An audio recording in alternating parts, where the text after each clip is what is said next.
Look, I've never been the kind of guy who believes in ghost stories. That I work in IT, for Christ's sake. That I deal in ones and zeros, not shadows and whispers.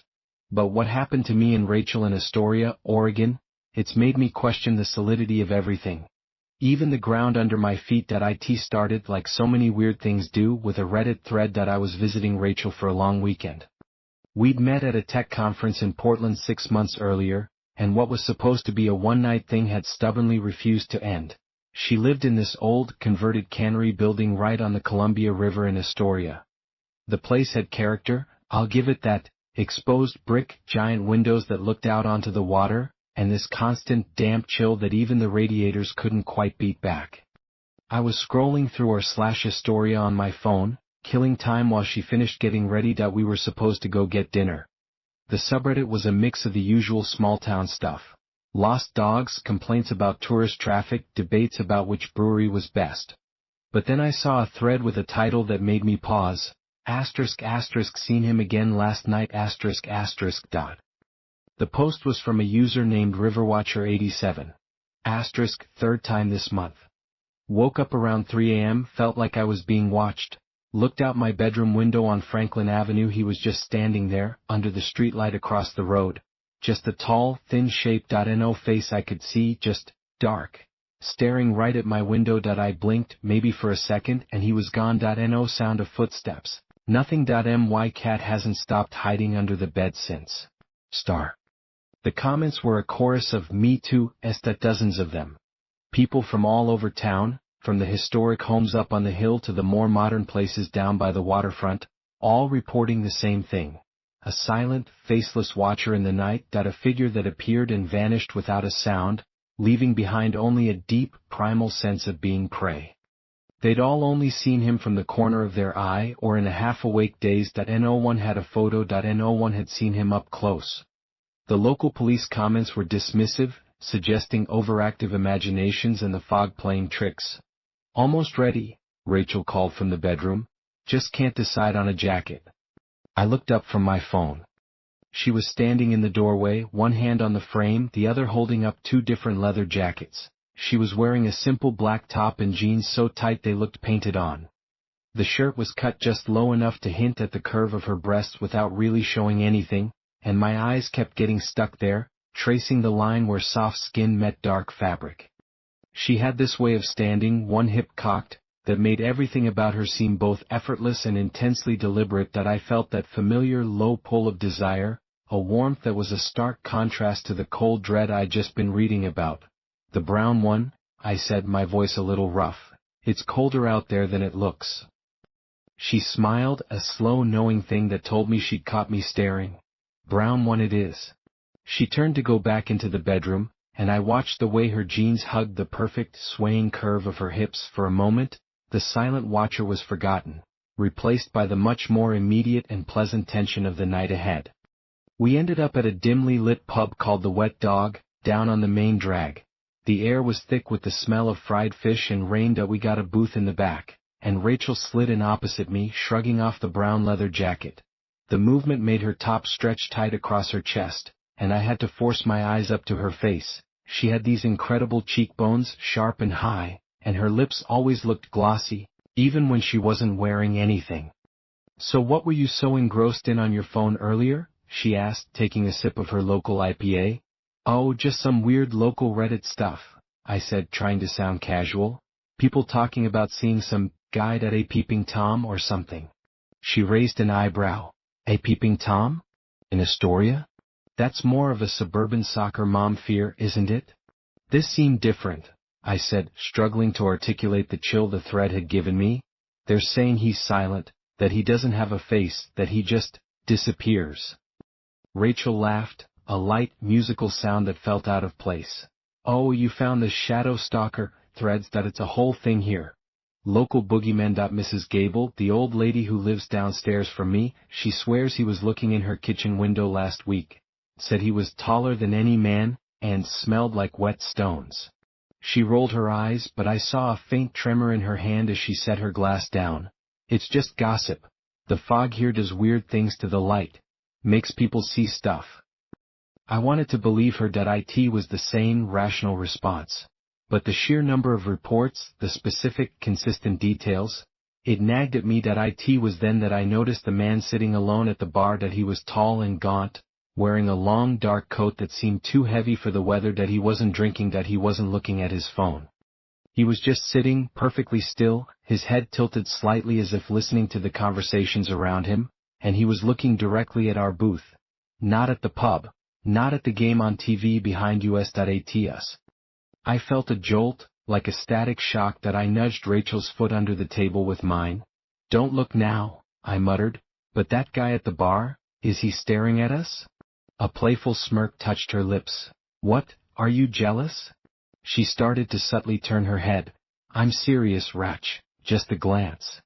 She did, her eyes flicking toward the bar for less than a second before snapping back to me. Her smirk was gone, her playful demeanor had evaporated, replaced by a slight pallor.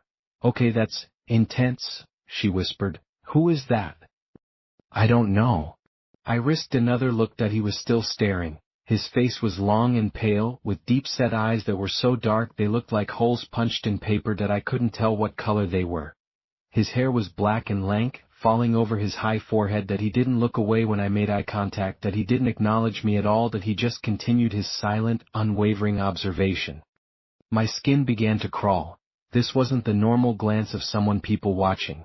This was a fixed, predatory focus that I felt, intrusive, that I felt a sudden, irrational urge to put my body between him and Rachel, to block his line of sight. Our food came, but the mood was broken. Every time I looked up from my fish and chips, his dark eyes were waiting. Rachel kept her head down, focusing on her food with a forced intensity that I could see the delicate tendons in her neck, tight with tension, that I found myself staring at the vulnerable nape of her neck, the way a few stray hairs had escaped her ponytail and curled there. The mix of fear for her and a raw, possessive attraction was confusing and uncomfortable. After 20 minutes of this unbearable scrutiny, I'd had enough. "Let's get out of here," I said, throwing some cash on the table. "God, yes," Rachel breathed, relief evident in her voice, that we stood up to leave. As we walked toward the door, I made a point of turning to look directly at the man, that I wanted him to know I'd seen him, that I wanted to challenge him. But his gaze didn't waver, that it simply tracked us, his head turning slowly, mechanically, like a security camera, until we were out the door and onto the wet sidewalk. The cold night air hit us, heavy with the smell of the river and impending rain. The street was mostly deserted.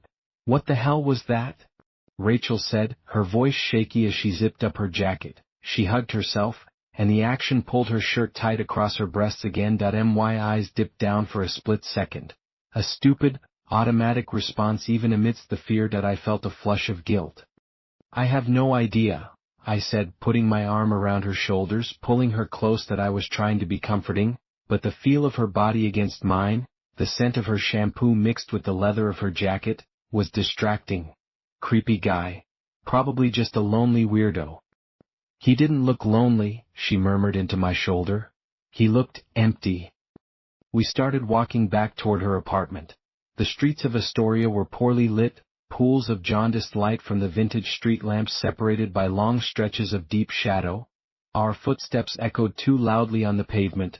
The festive, touristy feeling of the main street faded quickly as we turned onto her road, which ran parallel to the river. Here, it was just old warehouses, closed-up shops, and the constant, hushed roar of the water.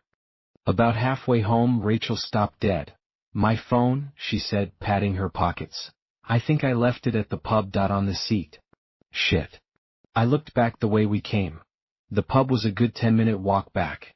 The thought of going back there, of possibly seeing that man again, made my stomach clench. "I'll run back and get it," I said, trying to sound braver than I felt. "You stay here."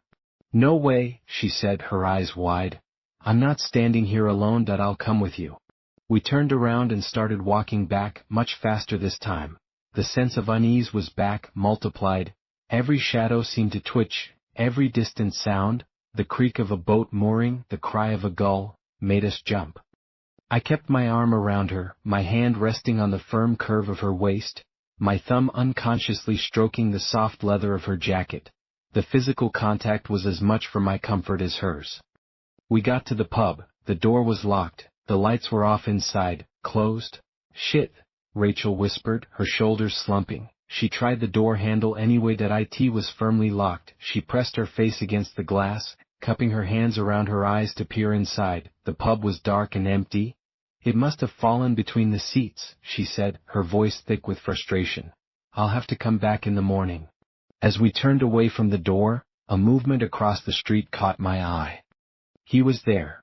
The man from the bar that he was standing under the awning of a closed antique store, deep in shadow, but the faint light from a distant street lamp glinted off the pallid plane of his cheek that he was just standing there. Watching us, that he hadn't followed us, that he was just there. Waiting. My blood ran cold. How did he get here before us? The pub had been empty when we arrived. There was no way he could have left, gotten ahead of us, and now be standing there without us seeing him pass. Rachel followed my gaze. That I felt her entire body go rigid. That a small, terrified sound escaped her lips. Without a word, I grabbed her hand and we started walking quickly toward her apartment. That I didn't run. That I didn't want to trigger a chase. But my heart was hammering against my ribs. That I kept glancing back. That he wasn't following. That he was just standing there, a tall, dark exclamation point in the night, marking the spot where our sense of safety had ended. We practically fell through the door of her apartment, slamming it shut and throwing the deadbolt. Rachel leaned back against the door, her chest heaving. The fear on her face made her look younger, more vulnerable. That a strand of hair was stuck to her slightly parted, glossy lips. That I wanted to kiss her, to crush her against me and prove we were safe, that the door and the lock and I could protect her. The desire was sudden and fierce, a primal reaction to the threat.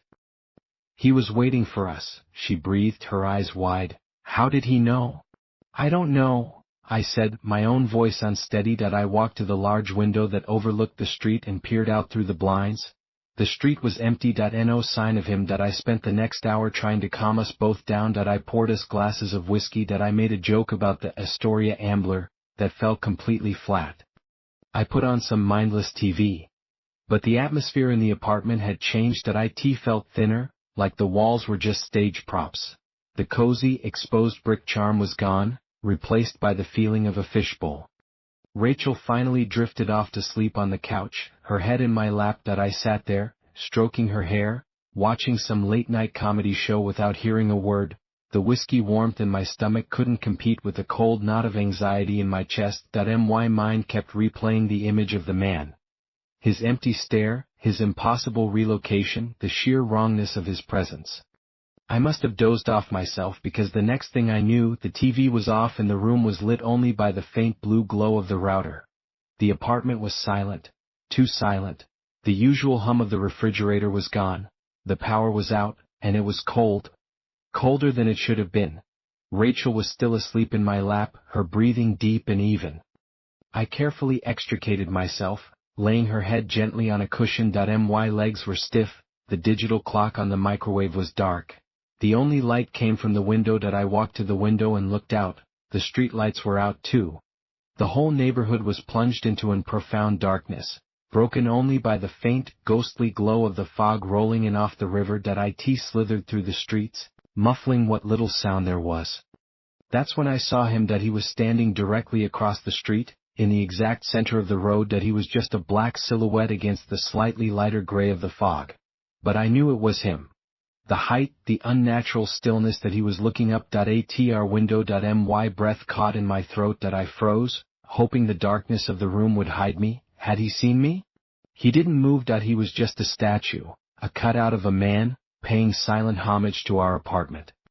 Then, slowly, he raised one arm. It was a stiff, deliberate movement. He pointed, not at the building in general, not at the window. His long, pale finger was aimed directly at me. A jolt of pure, undiluted terror shot through me. I stumbled back from the window, my heart trying to beat its way out of my chest. I fumbled for my phone on the coffee table, my hands shaking so badly I almost dropped it. I turned on the flashlight.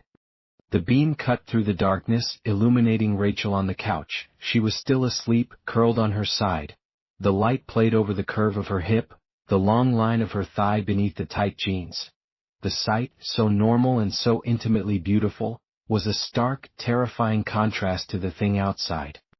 I had to look again. I had to know. I crept back to the window, my phone flashlight off, and dared to peek through the blinds. The street was empty. He was gone. The relief was so potent it made me dizzy that I let out a breath I didn't realize I'd been holding, that a trick of the fog, that a sleep-deprived hallucination, that it had to be that I turned away from the window, intending to wake Rachel and suggest we go into the bedroom, a room with no windows facing the street. That's when I saw it. On the floor, just inside the front door, a single dead fish, a small perch, its scales dull and dry, its eye milky and fixed. It hadn't been there when we came in. It couldn't have been. And beside it, a single wet footprint, long and narrow, barefoot. The door was still deadbolt. The windows were all locked. Oh! I didn't wake Rachel. I couldn't. I just stood there, staring at the dead fish and the footprint, until the sun began to rise, painting the fog outside a sickly orange. The power came back on with a soft hum. The digital clocks all blinked 12 o'clock. I disposed of the fish and wiped up the footprint with a towel, my hands still trembling. I felt violated. Profoundly and inexplicably. He hadn't just been outside, he had been in here. In our space. The next day was a blur of forced normalcy. We went to the pub when it opened and retrieved Rachel's phone from a very apologetic bartender who'd found it wedged under the seat. We didn't talk about the man. We didn't talk about the fish. It was like an unspoken agreement to pretend it hadn't happened, to paper over the crack in our reality with mundane activities. We went to the Columbia River Maritime Museum. We ate overpriced saltwater taffy. We pointed out sea lions on the docks. But the tension was there, humming beneath the surface. My eyes constantly scanned the crowds. Every tall man made my heart skip a beat, and my attraction to Rachel became more intense, more desperate. It was the only warm thing in a world that had suddenly gone cold. That night, when we got back to the apartment, I practically dragged her to bed. It wasn't tender. It was frantic, almost angry. I was obsessed with the feel of her, the reality of her warm, living body under my hands. I kissed her hard, my hands gripping her hips, pulling her against me as if I could merge us into one entity, a fortress of